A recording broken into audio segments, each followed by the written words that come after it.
All right, today we're diving into the story of one of the most elusive and powerful drug lords in modern history.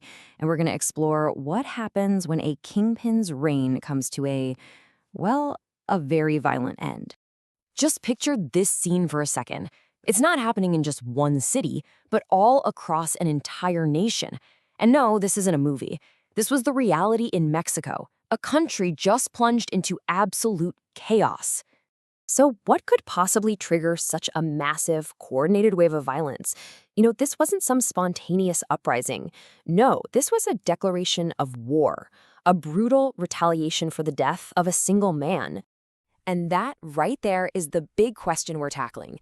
To really understand the fire, we first have to understand the man who basically lit the match.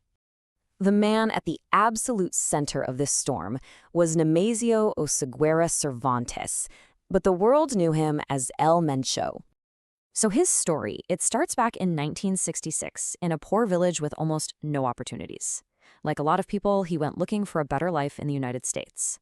But what he found was crime, prison, and eventually deportation. Back in Mexico, he jumped right back into the criminal world, using his smarts and, frankly, his ruthlessness to co-found what would become his empire, the Cartel de Jalisco Nueva Generación, or CJNG. This number, this really tells you everything about the scale of his rise, from a kid with absolutely nothing to a man with a $15 million price on his head. And this wasn't just about the money. It was a symbol of just how dangerous the entire world thought he was. But even with that massive bounty, for years, he was completely untouchable. So why?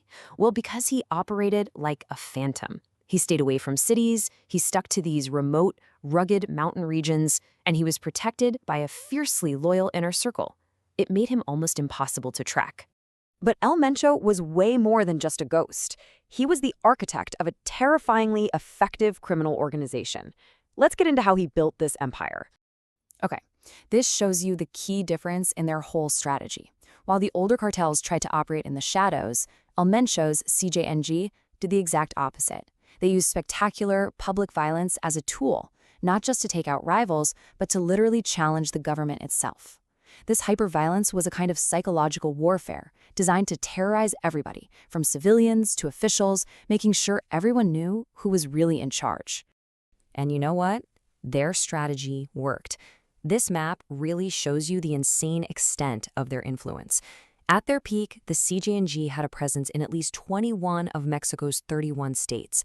I mean, they were controlling huge parts of the country and influencing the daily lives of millions through sheer fear and force. And their impact was felt way, way beyond Mexico's borders. The CJNG became one of the world's main suppliers of synthetic drugs like fentanyl, which directly fueled the overdose crisis in the United States. They weren't just some gang. They were a heavily armed, transnational criminal powerhouse, willing to use things like rocket launchers against government forces. For years, the hunt for him seemed totally impossible. But in early 2026, the ghost was finally about to be caught. After all those years of high-tech surveillance and military ops, the final breakthrough wasn't some massive sting operation. It was just classic old-school intelligence work. Authorities started tracking a trusted guard who was escorting one of El Mencho's partners, and that one single thread led them straight to his hideout near Talpa, Jalisco. So on February 22nd, Mexican Special Forces launched a pre-dawn raid, and it immediately just erupted into a massive firefight. As his guards fought to protect him, El Mencho tried to escape into the woods, but he got seriously wounded in the crossfire. He was captured alive, which was a huge victory. But his injuries were just too severe. The man who had dodged justice for decades died in a helicopter on his way to a hospital. But El Mencho's death? That wasn't the end of the story. Like we saw at the very beginning, it was actually the trigger for a whole new, violent chapter. The retaliation was immediate, and it was widespread. Cartel loyalists brought the country to a standstill, burning vehicles and attacking cities. The violence even shattered that sense of security in tourist hotspots like Puerto Vallarta. The message was crystal clear. Even without its leader, the CJNG was powerful enough to hold an entire nation hostage. It was a chilling display of just how deep its roots went. And this is the classic problem, right? The power vacuum. See, taking out the leader of an organization this big doesn't destroy it, it just decapitates it.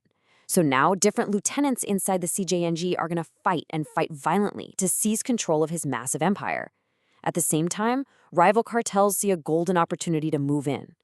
So the war, it isn't over. It has just entered a brand new and maybe even more chaotic phase. Which leaves us with this final, really unsettling question. El Mencho's death was, without a doubt, a major victory for law enforcement, but it also opened the door for something new, and potentially even worse, to emerge. The ghost is gone, but the game for the throne has only just begun.